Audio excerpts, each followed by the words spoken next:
예수님의 분노는 무엇 때문이었을까요? 그것은 성전이 제 역할을 하지 않고 성전이 망가진 것에 대한 분노였습니다. 성전에 망가진 것을 보시고는 예수님은 오늘 본문의 채찍질을 휘두르고 하실 정도로 성전 회복을 열망하며 분노를 표출하셨던 것입니다. 오늘 본문은 6월절을 배경으로 하고 있는데요. 6월절 패스오버는 옛날에 유대인들이 남자들이 1년에 3번을 성전에 올라가야 했습니다. 그 성전은 단 하나 예루살렘 성전을 말하죠. 6월절 오순절 장막절에 올라갔는데요. 이때를 맞이해서 예수님도 그곳에 올라가셨습니다. 6월, 패스오버란 말은 지나가다, 건너가다 이런 뜻인데요. 옛날에 애굽에서 이스라엘 백성이 나올 때 바로가 이스라엘 백성을 보내주지 않으니까 하나님께서 10가지 재앙을 내리셨습니다. 그때 마지막 재앙이 장자, 마다들을 죽이는 그런 재앙이었습니다. 그런데 그때 어린 양의 피를 문인방과 좌우설주에 바른 그 이스라엘 자손의 집들은 하나님의 심판, 재앙의 심판이 지나갔습니다. 6월절은 바로 이렇게 재앙이 닥치지 않고 지나간 데서 연유된 것입니다. 예수님은 6월절의 양이라고 하는데 예수님의 보혈을 우리가 믿음으로 받아들일 때 그 보혈이 애굽의 재앙을 지나가게 한 것처럼 우리의 죄의 재앙을 지나가게 하는 것입니다. 유대인의 최대 명절인 6월절에는 예루살렘에 사람들이 가득했습니다. 전국에서 몰려온 사람들은 물론이고 먼 나라에서 순례자들이 많이 와서 모여들었습니다. 예수님도 그 성전에 가셨을 때 보니까 거기에 소와 양과 비둘기를 파는 사람들이 앉아 있었습니다. 그런데 그 모습을 보시고 예수님께서 분노하셨습니다. 그러면서 지금까지는 한 번도 본 적이 없는 그런 행동을 하신 것입니다. 노끈을 들어서 채찍을 만드셨습니다. 그 채찍으로 양이나 소를 성전에서 다 쫓아냈습니다. 돈 바꾸는 사람들의 돈을 쏟으시며 그 상을 엎어뜨리셨습니다. 그러면서 비둘기 파는 사람들에게 이것을 여기서 가져가라. 그러시면서 내 아버지의 집을 장사하는 집으로 만들지 말라. 이렇게 말씀하셨습니다. 예수님의 분노는 거룩한 성전이 장사하는 집이 되었다는데 분노였습니다. 오늘 이 본문을 소위 성전 정화, 클린싱 오브 템플이라고 이렇게 우리가 제목을 붙이는데 마태, 마가, 누가 여기도 다 있습니다. 이 본문은 참된 성전이 무엇이고 예수님과 참된 성전은 어떤 관계가 있는가를 우리에게 보여주고 있습니다. 본문에 나오는 양, 비둘기, 소, 이 파는 사람들은 성전 바깥의 뜰, 소위 이방인의 뜰이라고 하는 그곳에서 장사를 하고 있었던 것이죠. 그 이유는 성전에 제사를 드릴 때 흠없는 제물을 바쳐야 됩니다. 그런데 먼 곳에서 온 사람들, 특히 북쪽의 갈릴리에서 왔다거나 먼 나라에서 온 사람들은 제물을 끌고 오기가 너무 힘듭니다. 그러니 끌고 오더라도 사고가 나서 다치면 흠집이 생겨서 제물로 쓸 수가 없었습니다.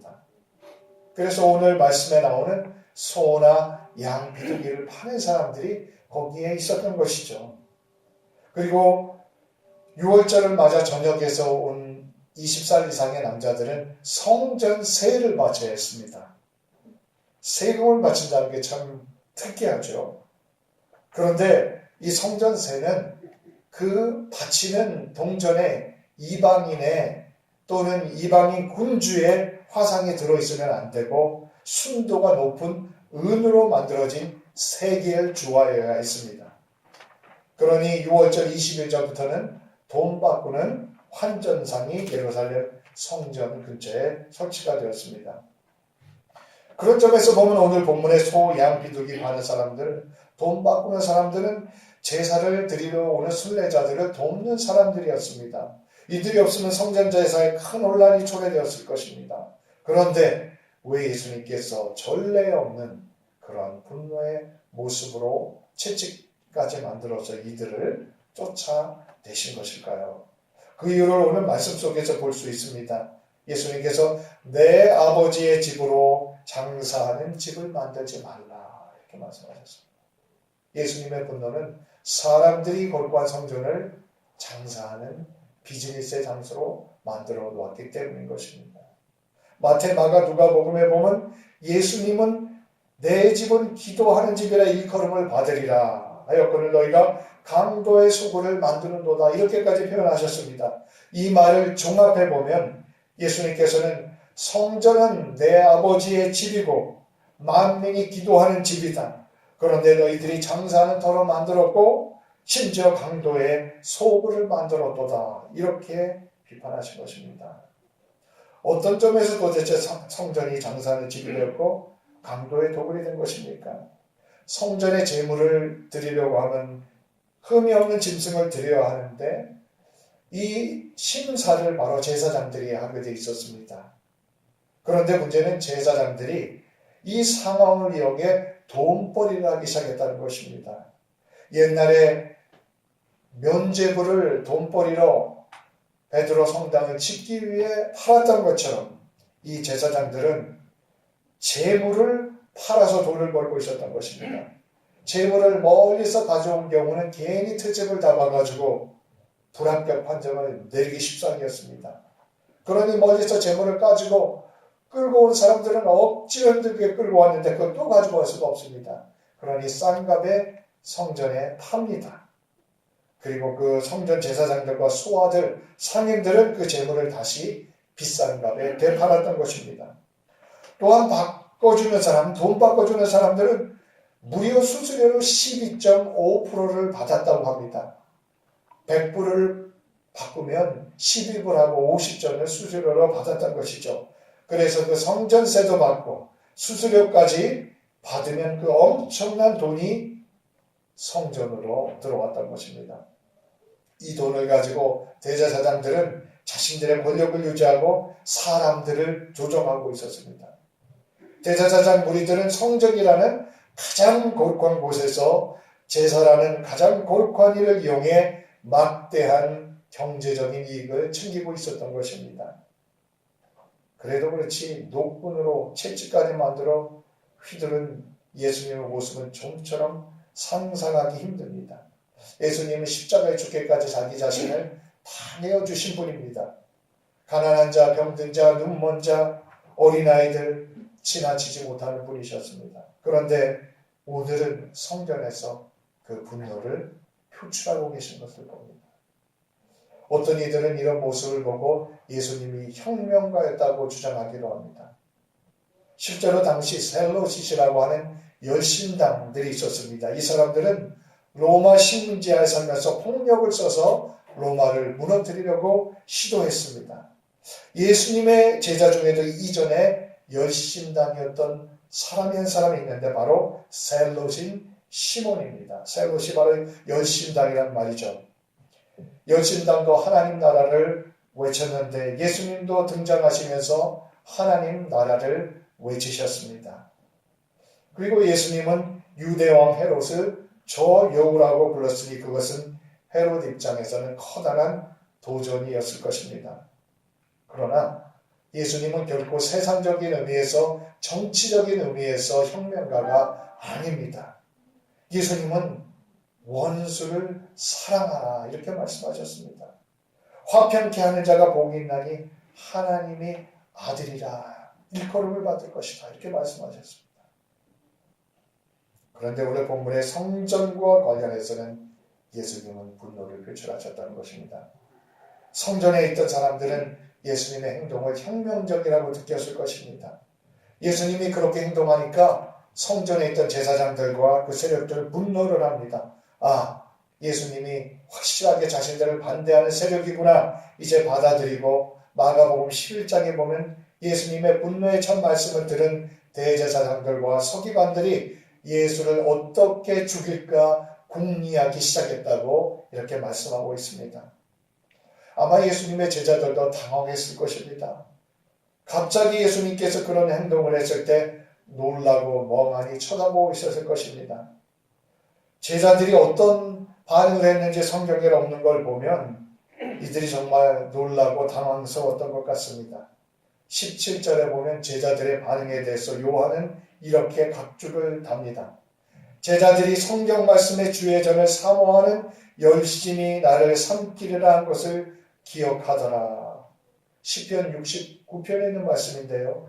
다윗이 성전을 향한 열정에 몰두되었다 하는 그 자기의 마음을 고백하고 있습니다. 그것처럼 예수님께서도 성전에 대한 그 뜨거운 열정과 뜨거운 사랑에 몰두되어서 이런 행동을 하셨구나. 제자들은 예수님의 분노에 찬 행동을 주의 전을 사모하는 열심 때문이구나 이렇게 보았던 것입니다. 왜 이렇게까지 성전에 대해서 분노하셨을까요? 채찍질을 하시면서 성전이 회복되기를 원하셨던 것입니다. 예수님은 그렇게 성전을 사랑하셨습니다. 성전이 참된 성전이 되도록 회복되기를 그렇게 갈망하셨습니다.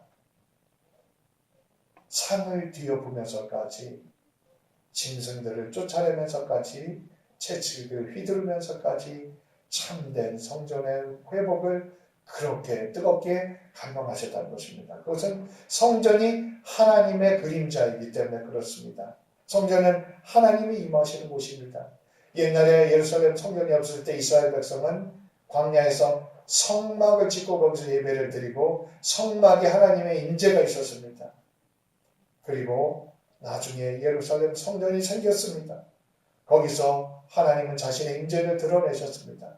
성전은 가장 경건하고 세상에 가장 존엄한 것입니다. 그런데 그 성전이 예수님 당시 타락의 온상이 되고 있었다는 것입니다. 권력을 탐하는 자들의 강도의 소굴이 되어 있었던 것입니다. 당시 제사장들은 정치적인 권력과 종교적인 권력을 다 가지고 있는 사람들이었습니다. 백성들은 로마의 시민지로서 세금을 내면서 힘들게 삽니다. 그러나 그들은 돌보기는커녕 성전과 재물을 이용해서 자기들의 이익만을 챙기고 있었습니다.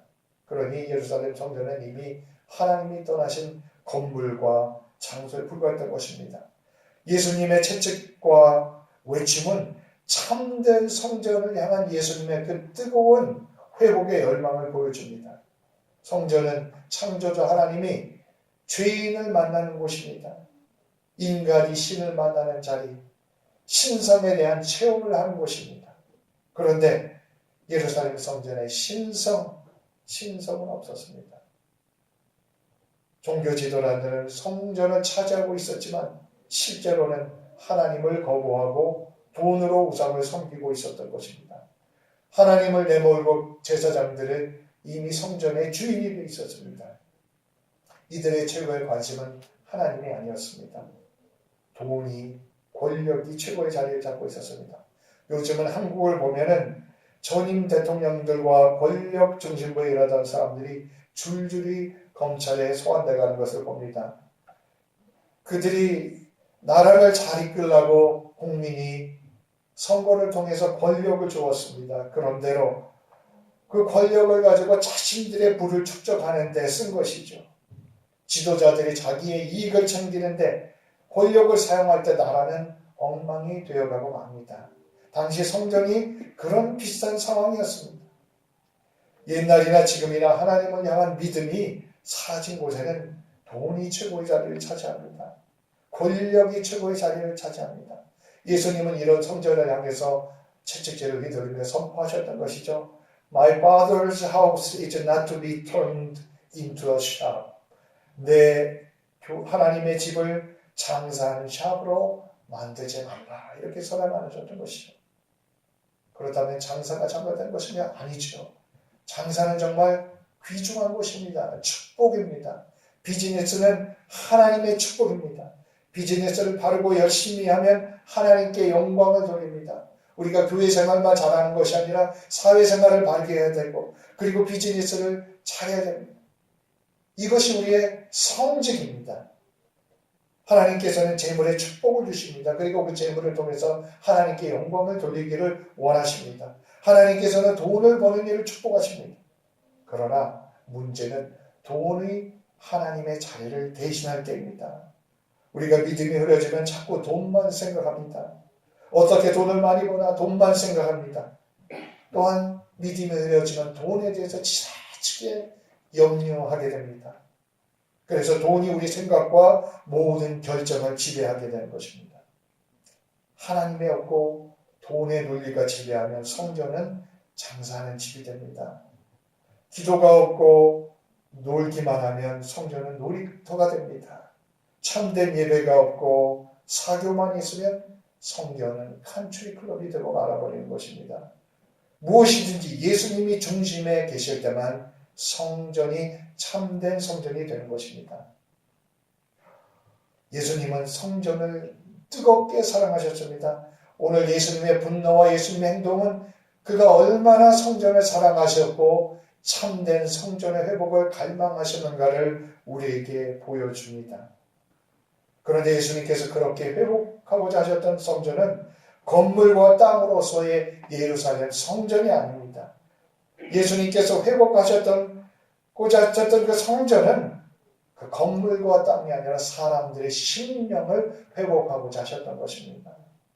예수님께서 깨끗하게 만들고자 하셨던 것은 바로 사람들 자체였습니다. 성전에 소, 양, 비둘기, 돈 바꾸는 사람들을 쫓아내심으로써 예수님은 사람들의 심령을 정화시키고자 하셨던 것입니다. 예수님은 돈을 주인으로 모시고 살아가는 심령의 채찍질을 한 것입니다. 권력과 명예를 주인으로 모시고 살아가는 심령의 채찍질을 한 것입니다. 이제 그 세상 욕심을 몰아내고 다시 참된 성전을 사람들의 심령 속에 회복하라고 채찍질을 하셨던 것이죠. 예수님께서 성전에서 장사하는 것을 막아서니까 18절에 보면 유대인들이 내가 이를 행하는데 어떤 표적을 우리에게 보여주겠느냐 이렇게 표적을 요구합니다. 유대인들은 참 표적을 좋아했습니다. 어떤 권위를 가졌길래 그렇다면 표적으로 증거해보라는 것입니다.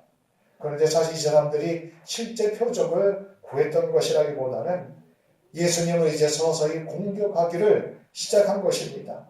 사람들은 예수님의 채찍질을 보고도 추호의 반성을 하지 않았습니다. 오히려 예수님을 죽일 궁리를 하고 있었던 것입니다. 왜냐하면 예수님 자신이 자신들의 이익과 권력의 방해자로서 등장하고 계셨기 때문에 그렇습니다. 표적을 보여라 이렇게 요구하니까 예수님께서 19절에 보면 이렇게 말씀합니다. 너희가 이 성전을 헐라 내가 사흘 동안 일으키리라. 너희가 이 성전을 헐라. 예루살렘 성전을 헐어라는 것입니다. 그러면 내가 사흘 안에 일으키겠다는 것입니다.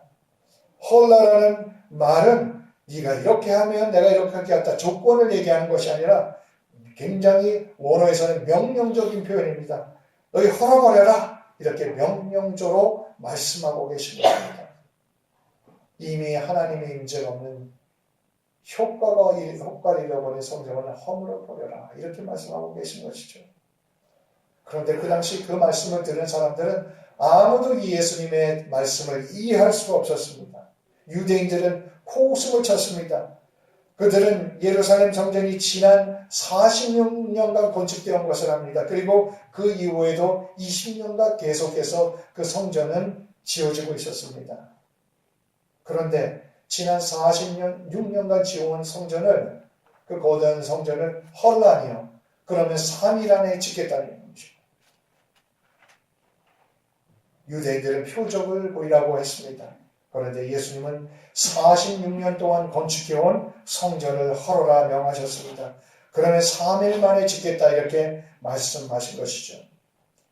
요한은 각주를 본문에 다는데 예수님께서 왜 이렇게 말씀하셨을까에 대해서 21절에 그 설명을 합니다. 그러나 예수는 성전된 자기 육체를 가리켜서 하신 말씀이다. 유대인들은 성전 제사를 중지시킨 너는 누구냐? 표적을 보여줘라 이렇게 요구했습니다. 거기에 대해서 예수님은 내가 바로 성전이다 이렇게 대답하신 것입니다. 하나님의 신성을 담은 예수님만이 참된 성전임을 말씀하신 것입니다. 제자들조차도 당시에는 예수님의 말씀을 이해하지 못했습니다. 그러나 22절에 보면 죽은 자 가운데서 살아나신 후에 제자들이 이 말씀하신 것을 기억하고 성경과 예수께서 하신 말씀을 믿었더라, 이렇게 말씀하고 있습니다. 제자들조차도 예수님의 부활이 일어나고 나서야 예루살렘 성전에서 예수님께서 왜 이런 일을 하셨고 왜 그렇게 말씀하셨던가를 깨닫게 됐다는 것입니다. 예수님께서는 참된 성전을 회복하고자 하셨습니다. 참된 성전의 회복에 뜨거운 열망을 가지셨습니다. 채찍을 휘둘면서까지 참된 성전을 향한 열망을 보여주셨습니다. 예수님께서 회복하시고자 하신 것은 예루살렘 성전 그 건물이 아니고 성전의 제사가 아닙니다. 예수님의 채찍은 아예 부패하고 효력을 잃은 옛 성전과 옛 제사를 아예 폐해버린 것입니다. 예수님은 그런 짐승 제사를 통해서는 더 이상 하나님을 만날 수 없다는 것을 아셨습니다. 그래서 예수님은 이제 예루살렘 성전의 시대는 끝냈다라는 것을 선언하고 계셨던 것입니다. 짐승의 피로 제사를 지내는 그런 시대는 이제 끝났다는 것입니다. 짐승 대신 예수님께서 하나님 앞에 제물이 되셨습니다. 십자가의 피를 흘려 예수님 자신이 단번에 우리를 속죄하는 제물이 되셨습니다. 그래서 우리가 옛날 구약 성도들처럼 반복해서 그 제물을 드리고 짐승을 죽여서 제사를 드릴 필요가 없습니다. 예수님 자신이 우리가 하나님을 만나는 성전이 되어주셨습니다. 예수님은 예루살렘 성전을 폐하고 자신이 참 성전이 되셨습니다. 예루살렘 짐승 제사를 폐하고 십자가를 통해서 하나님께 나아가는 길을 여셨습니다. 그래서 우리가 오직 예수님을 의지할 때 우리가 그 피로서 우리가 하나님 앞에 담대하게 나갈 수 있는 것입니다. 그 피로서 우리의 죄가 씻어지고 우리가 새로워질 수 있는 것입니다. 그 피로서 우리의 영혼이 회복될 수 있는 것입니다. 예수님만이 참된 성전이십니다. 그리고 성경은 놀라운 말씀을 얘기하죠. 예수님을 진심으로 따르는 사람들을 참된 성전으로 삼아주신다는 것입니다. 바울은 고린도전서 3장 16절에 이렇게 말씀합니다. 너희는 너희가 하나님의 성전인 것과 하나님의 성령이 너희 안에 계시는 것을 알지 못하느냐, 이렇게 말씀합니다. 성전인 예수를 믿고 예수를 따르는 우리가 하나님의 성전이 된다는 것입니다. 하나님의 신성이 우리에게 거하게 되는 것입니다. 예수님은 채찍과 외침을 통해서 참된 성전의 회복을 선언하셨습니다.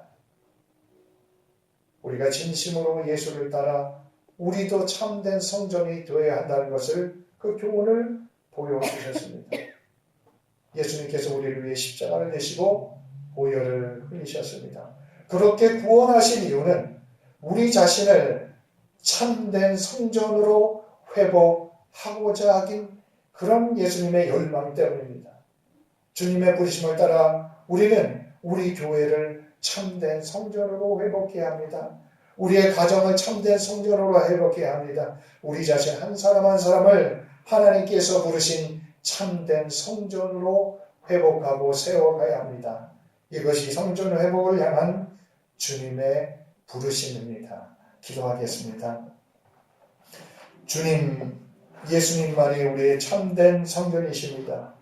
우리가 예수님보다 결코 다른 것을 앞세우지 않도록 깨우쳐 주시옵소서. 사람들에게 참된 심령의 성전을 회복하기 위해 그렇게 갈망하셨던 주님, 우리도 주님처럼 성전인 신앙 공동체를 사랑하고 회복하고 세워나갈 수 있는 힘과 지혜를 주시옵소서. 또한 우리 가정과 우리 한 사람 한 사람이 날마다 하나님의 참된 성전으로 세워져가고 성장하도록 인도하여 주시옵소서. 예수님 이름으로 기도드립니다. 아멘.